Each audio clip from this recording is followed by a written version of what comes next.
English నేర్చుకోవడం అనర్గళంగా మాట్లాడడం మీ కల వెంటనే కాల్ చేసి క్లాసెస్కి రిజిస్టర్ అవ్వండి. నమస్తే, welcome back to Suman TV. ప్రస్తుతం మనతో పాటు ఉన్నారు ఫ్యామిలీ కౌన్సిలర్ రజనీ రమ గారు. నమస్తే మ్యామ్. నమస్తే నవీన. మేడం, ఈ మధ్య కాలంలో అంటే వైఫ్ అండ్ హస్బెండ్ రిలేషన్ ఉరుకుల పరుగుల జీవితంలో వాళ్ళు కొంచెం అటెన్షన్ పే చేయట్లేదు అనే దానిపై మనం కొన్ని వీడియోలు చేసాం. అయితే ఏంటంటే ఇక్కడ పిల్లలు కొంతమంది ఏంటంటే ఎంతసేపు తల్లి పిల్లల పట్ల అటెన్షన్ చూపిస్తూ ఉంటుంది. ఇక్కడ హస్బెండ్ కూడా అబ్జర్వ్ చేస్తూ ఉంటారు.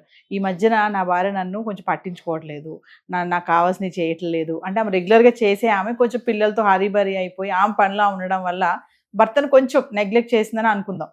అక్కడ హస్బెండ్ అలా కాదు, అమ్మో నన్ను సరిగ్గా పట్టించుకోవడం, నన్ను అలా చూసేది, నాకు ఈ పెట్టట్లేదు, నాకు అది పెట్టట్లేదు, చిన్న చిన్న దానికి కూడా.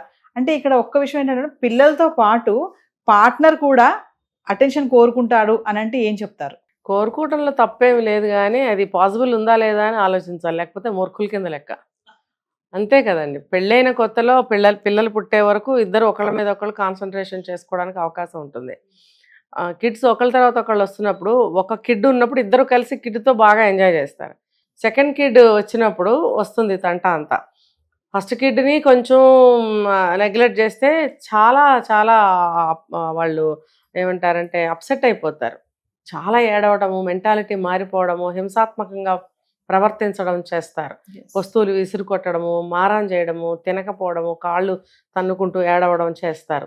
ఎందుకంటే రెండో కిడ్ పుట్టినప్పుడు మరీ చంటి పిల్లలు కాబట్టి వాళ్ళ దగ్గర ఎక్కువ టైము వీళ్ళు స్పెండ్ చేస్తారు. తప్పదు కదా అది. వీళ్ళకి ఏమనిపిస్తుంది అంటే ఇప్పటివరకు నన్ను కదా చూశారు, ఇప్పుడు నన్ను ఎందుకు చూడట్లేదు, వీడు వచ్చాడు నాకు పడింది ఈ బాధలన్నీ అని ఆ పుట్టినవాడి మీద కూడా కోపం పగా పెంచుకుని చచ్చే వరకు పోవాయి. ముసలాళ్ళనే పోవు, అది పసిప్రాయంలో ముద్ర వేసిపోయినవి, చచ్చిపోయే వరకు పోవు.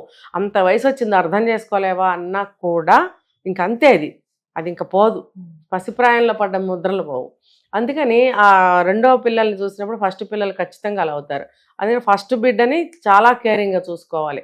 ఇద్దరిని ఒకటేసారి ఎత్తుకోవడము, లేకపోతే ఒకళ్ళని ఎత్తుకోవడము, ఇద్దరు మళ్ళీ కాసేపు అటు ఇటు పిల్లల్ని మార్చుకోవడం లాంటివి చేయాలి. లేకపోతే ఫస్ట్ కిడ్ చాలా ప్రభావం పడుతుంది. అతని లైఫ్ మొత్తము కుంచుకుపోతూ ఉంటారు. వాళ్ళు అబ్జర్వ్ చేస్తారు కాబట్టి మానసికంగా కృంగిపోతారు. నన్ను తక్కువ చూస్తున్నారు, నాలో ఏదో లోపం ఉంది అని ఒక గిల్టీ ఫీలింగ్ లైఫ్ అంతా ఉంటుంది వాళ్ళకి. నేను స్వయంగా చూశాను చాలామందిని పిల్లల్ని. అలాగే ఇంకా భర్త విషయానికి వస్తే, నా మీద కాన్సన్ట్రేషన్ తగ్గిపోయింది అని అనుకునే బదులు ఎవరు అనుకుంటారంటే కూర్చుని ఇలా వినోదం చూస్తూ కూర్చుంటారు, మొత్తం చచ్చిపోతూ ఉంటుంది అక్కడ. వెళ్ళి ఒక చెయ్యేసి ఒక సాయం చేస్తే ఆ కాస్త టైం నీకు స్పెండ్ చేస్తుందిగా నీతో. అలా ఉండదు, అంతా ఆవిడ మీద పడేసి నా మీద ఏదో తగ్గిపోయింది ప్రేమ, కాన్సన్ట్రేషన్, నాతో టైం స్పెండ్ చేయట్లేదు అంటారు. అది తప్పు. కొంతమంది ఆడవాళ్ళు ఉన్నారు పిల్లలే లోకంగా ఉంటారు, నిజంగా మీరు అన్నట్టు అప్పుడు పట్టించుకోనట్టు చేస్తారు. అది తప్పు. అలా అది గనక ఉంటే తప్పు. భర్త హెల్ప్ చేస్తూ ఉన్నప్పుడు కూడా ఆమె అలా ప్రవర్తిస్తే అది తప్పు. ఇంకా కొంతమంది ఉన్నారు మేడం, నెగ్లెక్ట్ చేసే వాళ్ళు పక్కన పెడితే అసలు ఇక కాందానికి గుందానికి కూడా మరీ దగ్గర తీసుకొచ్చి అందించే భార్యలు చాలా మంది ఉంటారు. తేడా వచ్చింది అనుకోండి ఏం చెయ్యరు. అప్పుడు వీళ్ళు ఏదైనా సలహా అడిగారు అనుకోండి, ఏమంటారు అంటే నువ్వు అన్ని ఇట్లా అందజేసినావు, ఒకసారి ఆపేసావు, అది చాలా ఎఫెక్ట్ పడుతుంది తనకి అని చెప్తా ఉంటారు. అలాంటి భార్యలు కూడా ఉన్నారు కదా, ఎందుకు ఆపడం సడన్ గా? మరి సడన్ గా అంటే అప్పుడు కుదిరింది, ఇప్పుడు కుదరలేదు. అప్పుడు బోల్ టైం ఉంది చేశాను, ఇప్పుడు పిల్లలతో కుదరట్లేదు. అప్పుడు మొదలవుతుంది నేను చెప్పేది అదే. నువ్వు కూడా లేచి కొంచెం సాయం చేయొచ్చు కదా, నువ్వు కూడా వచ్చి అది చేయొచ్చు కదా, టైం మిగులుతుంది కదా, మన ఇద్దరం స్పెండ్ చేస్తాం కదా, నాకు మాత్రం లేదా నీతో స్పెండ్. నిజమే, ఇదన్నీ నిజాలే. అది అర్థం చేసుకోవాలి సంసారంలో. మరి ఇప్పుడు మా టైంలో ఉన్నారంటే లేడీసే ఒక్కళ్ళమే చేసుకుంటాం అన్నీ కూడా. ఇప్పుడు మీరైనా అంతే. ఇప్పుడు హస్బెండ్స్ ఎంతమంది హెల్ప్ చేసుంటారు. ఇప్పుడు ఈ జనరేషన్లో ఈ జంజీ వాళ్ళ దగ్గర నుండి కొంచెం వాళ్ళు చేస్తున్నారు భార్యలకి. పిల్లల్ని పట్టుకోవడము, డైపర్లు మార్చడము, అప్పుడు ఉన్నాయా ఇవన్నీ? అన్నీ మనమే చేసుకునే వాళ్ళం కదా. మీరేమో కానీ నేనైతే A to Z నేనే చేసుకున్నాను. మరి అప్పుడు ఎలా అనిపిస్తుంది, మనసులో కోపం వచ్చేస్తూ ఉంటుంది. తప్పదు చేసుకోవడం.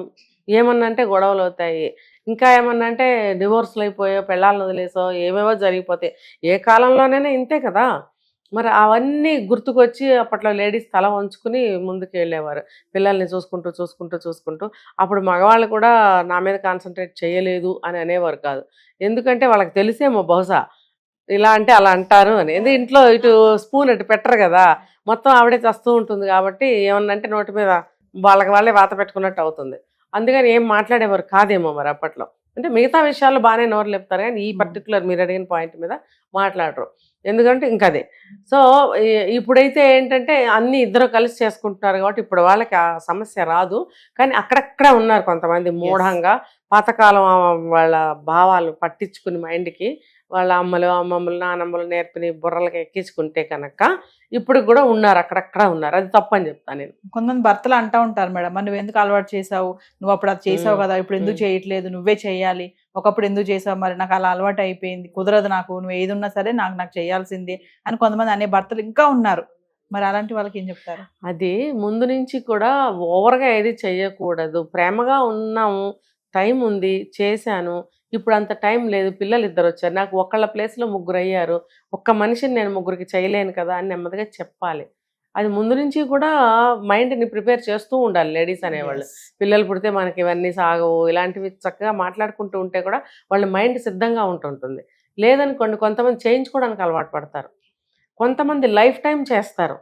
ఎందుకనంటే అన్నీ చేస్తుంటే మొగుళ్ళు నోరెత్తరు, కుక్కిన పేనుల్లో పడుంటారు. ఇది ఒక ట్రిక్కా? యా అమ్మో, నాకు ఇప్పుడిప్పుడు అర్థమవుతుంది ఇదంతా కూడా. ఎంత కష్టం వచ్చినా నష్టం వచ్చినా భర్తలకి మీరు అన్నట్టు ఎక్కడుంటే అక్కడ వెతుక్కుంటూ వెళ్ళి ఇస్తూ ఉంటారు. అఫ్కోర్స్ నేను కూడా అందులోకి వస్తాను, మరీ 100% కాదు, ఒక 80% వరకు నేను కూడా అదే కోవకు వస్తా. ఏంటనంటే నేను పాపం ఎక్కడ వర్క్లో ఉన్నారు, పాపం ఏదో అనుకుంటూ నేను అలా అలవాటు పిల్లలకు కూడా. కానీ కొంతమంది పర్టికులర్గా ఆ పాయింట్ మీద వర్క్ చేస్తారు. దాని గురించి నేను చెప్తున్నా. అసలు వాళ్ళు అడగకుండానే అన్నీ ఇచ్చేయడం, అడగకుండానే చేసేయడం, బాత్రూంలో టవల్ అందించడం, అమ్మో లుంగి అందించడం, ప్యాంట్లు అందించడం, అది ప్రతి ఒక్కటి చేయటం వల్ల మంచి మార్కులు కొట్టేద్దామని. అయితే ఏమవుతుందంటే ఆ హస్బెండ్స్కి చాలా నష్టాలు జరుగుతాయి దీనివల్ల. ఇప్పుడు వాళ్ళు ఎవరైనా వచ్చారనుకోండి, ఆయన వెళ్ళి బాగున్నారా, భోజనం చేయండి, కూర్చోండి అని అడిగే ఛాన్స్ కూడా ఇవ్వకుండా వీళ్ళే అడిగేసి వీళ్ళే పెట్టేసి ఆయనకి నోరు లేపకుండా పడేసి ఉంచుతారు. అవి కూడా చూశాను నేను. దానివల్ల అతను ఎన్నో రిలేషన్స్ని కోల్పోయాడట. వాళ్ళ సొంత అమ్మను కూడా పలకరించుకోలేని స్థితి అతనికి. అన్నీ ఈవిడే ఒళ్ళో పడుకోబెట్టుకుని చేసేస్తుంటే నోరు లేపకుండా ఉండటానికి వీళ్ళు ఇలా చేస్తారనే విషయం నాకు తెలిసింది. అమ్మో అనుకున్నా నేను కూడా. అది కూడా అంత కరెక్ట్ కాదు. అంటే ఇంకా దేనికి లేపడం, ప్రతిదీ ఆమె చూసేసుకుని ఆమె చేసేసి ఇక ముద్ద పెట్టాడు పడేసి చూస్తుంది అనమాట భర్తల్ని. అలా ఉన్నారు కొంతమంది. అది కూడా కరెక్ట్ కాదు. అంటే ఇక్కడ మనము తెలియచేయాలి, నాకు పని ఇలా ఉంటుంది, నేను ఇది చేసుకోవాలి, నీకు అందుకే కాన్సన్ట్రేషన్ చేయలేకపోతున్నానని మనం ఎక్స్ప్లెయిన్ చేయగలగాలి. అప్పుడు అక్కడ ఫీల్ అయ్యే ఛాన్సెస్ ఉండవు. చేయగలగాలి, మెల్లమెల్లగా మైండ్ని సిద్ధం చేయాలి. ఒక్కసారిగా మానకుండా మెల్లమెల్లగా ఒకసారి ఇచ్చినట్టు, ఒకసారి వచ్చి తీసుకెళ్ళవా అన్నట్టు, ఒకసారి ఇది పట్టుకోవా కొంచెం అని అన్నట్టు, అలా మెల్లమెల్లగా అలవాటు చేస్తే ఆ ఫ్లోలో మెల్లగా అలవాటు పడతారు. లేకపోతే గొడవలు వస్తాయి. Thank you ma'am.